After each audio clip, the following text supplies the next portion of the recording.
Assalamualaikum warahmatullahi wabarakatuh. Apa kabar semua? Mudah-mudahan kita dalam keadaan sehat walafiat, dilimpahkan banyak rezeki dan selalu senantiasa mendapatkan perlindungan dari Tuhan Yang Maha Esa. Amin amin ya robbal alamin. Oke, pemerhati sosial, beberapa hari yang lalu saya ditelepon oleh salah satu teman saya yang menanyakan tentang SPM online. Jadi menurut penuturannya, ada salah satu tetangganya yang kondisinya lagi di opname di rumah sakit dan dia tidak punya kartu KIS, kartu Indonesia Sehat, dan kondisinya juga masuk golongan orang yang tidak mampu. Jadi dia tidak punya kartu KIS. Kira-kira solusinya seperti apa? Kita ulas di sini di channel Pemerhati Sosial. Jadi yang belum subscribe, silakan teman-teman semua subscribe channel ini, channel Pemerhati Sosial. Agar apa? Agar teman-teman semua tidak ketinggalan info-info menarik, info-info valid seputar permasalahan sosial dan solusinya.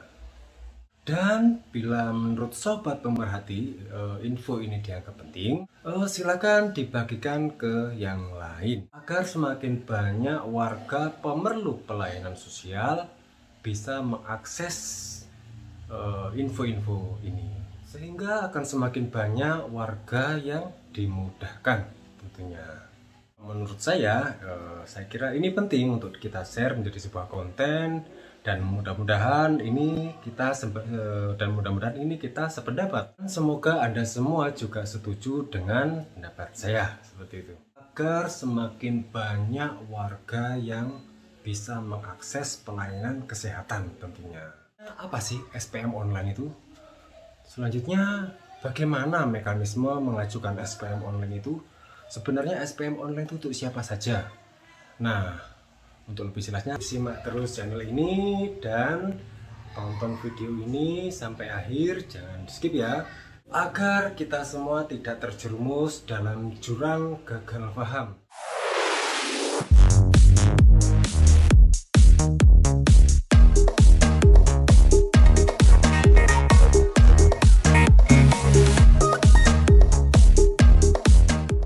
SPM adalah surat pernyataan miskin.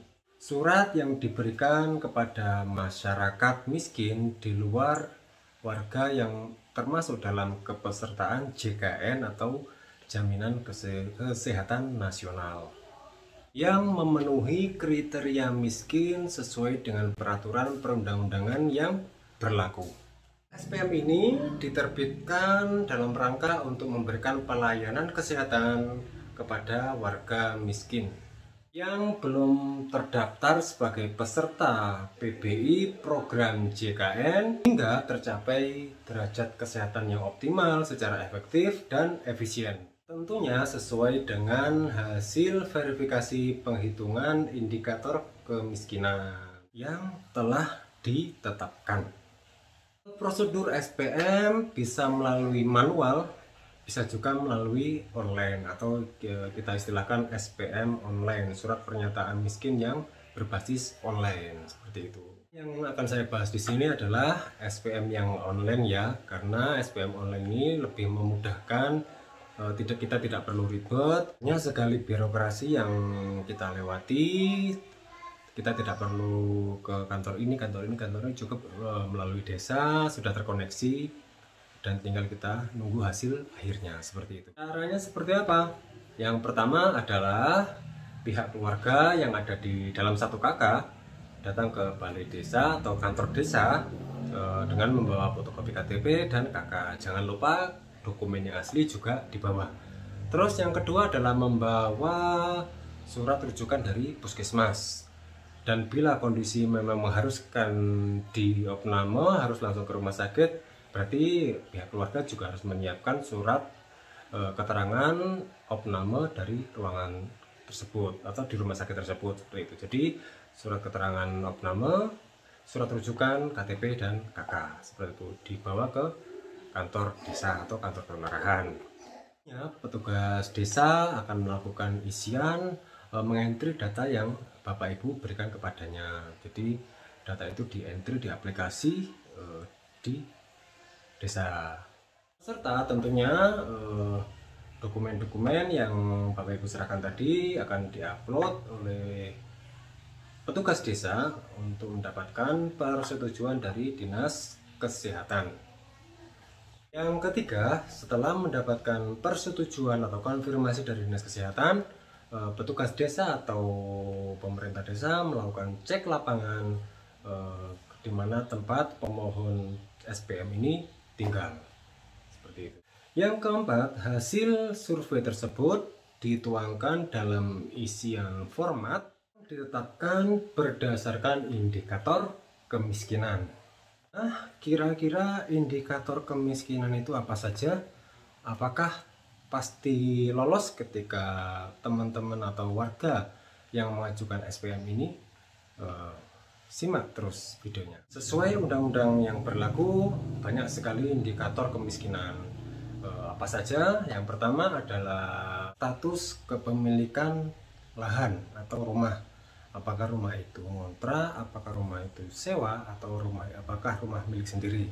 Itu yang pertama. Yang kedua adalah luas lantai bangunan pemohon SPM. Jadi luas lantai itu juga berpengaruh apakah nanti disetujui atau tidak pengajuan SPM-nya. Seperti itu. Ketiga, jenis lantai. Apakah lantainya dari tanah, apakah sudah di tembok atau di semen atau sudah berkeramik, itu juga mempengaruhi dari poin yang tentunya apakah nanti disetujui atau tidak untuk mendapatkan SPM. Yang keempat, jenis dinding, apakah terbuat dari gedek atau bambu, apakah terbuat dari kayu yang bagus atau yang jelek, apakah terbuat dari tembok, seperti itu. Yang kelima adalah fasilitas BAB atau buang air besar. Apakah dia mempunyai fasilitas BAB sendiri atau masih ngampung atau ikut dengan tetangganya, seperti itu. Itu juga mempunyai poin tersendiri terkait dengan disetujui atau tidaknya nanti SPM. Yang keenam adalah sumber air minum. Apakah dia sumber air minum terlindung atau sumur atau sungai, itu juga ada poinnya tersendiri. Yang ketujuh adalah sumber penerangan. Apakah dia menggunakan listrik atau apakah dia masih menggunakan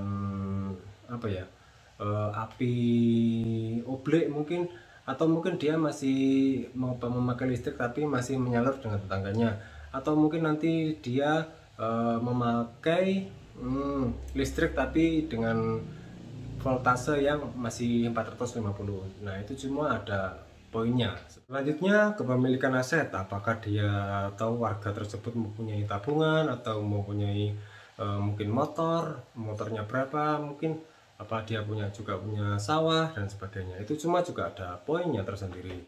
Yang selanjutnya adalah pendapatan. Jadi pendapatan keluarga tersebut selama sebulan itu berapa, itu juga ada poinnya. Dan masih banyak beberapa hal lagi indikator-indikatornya yang tidak bisa kami sebutkan satu persatu. Intinya dalam pengajuan ini nanti akan muncul setelah di entry di aplikasi yang ada di desa akan muncul poin. Jadi nanti poinnya maksimal adalah 3 dan ambang batasnya adalah 2.0. Jadi ketika si pemohon SPM ini setelah dikalkulasi by system poinnya adalah 2.0, maka dia dipastikan layak untuk mendapatkan SPM atau ACC mendapatkan SPM, sehingga biaya yang ada di rumah sakit ditanggung oleh pemerintah daerah, seperti itu melalui SPM online. Dan bila nanti setelah pengajuan kok poinnya 2.1 atau 2.5 misalkan poinnya, maka bisa dipastikan dia tidak lolos SPM online, seperti itu, karena memang indikator kemiskinannya dia tidak lolos, tidak layak mendapatkan bantuan, seperti itu. Pada dasarnya tidak semua proses pengajuan SPM online ini dapat di ACC oleh sistem. Dan yang kelima, yang terakhir, setelah sekian step by step dilalui dan semua sudah di ACC, maka yang kelima adalah petugas desa bisa mencetak surat SPM tersebut untuk diberikan kepada pemohon SPM.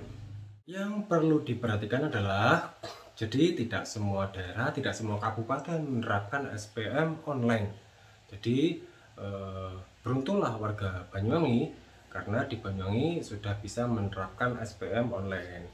Keuntungannya adalah kita tidak perlu dari birokrasi A, B, C, cukup kita ke desa membawa persyaratan sudah dilayani desa karena desa sudah ngelink dengan dinas-dinas terkait seperti itu. Demikianlah info yang bisa kami share kepada teman-teman semua, mudah-mudahan bermanfaat. Dari saya kurang lebih mohon maaf. Assalamualaikum warahmatullahi wabarakatuh.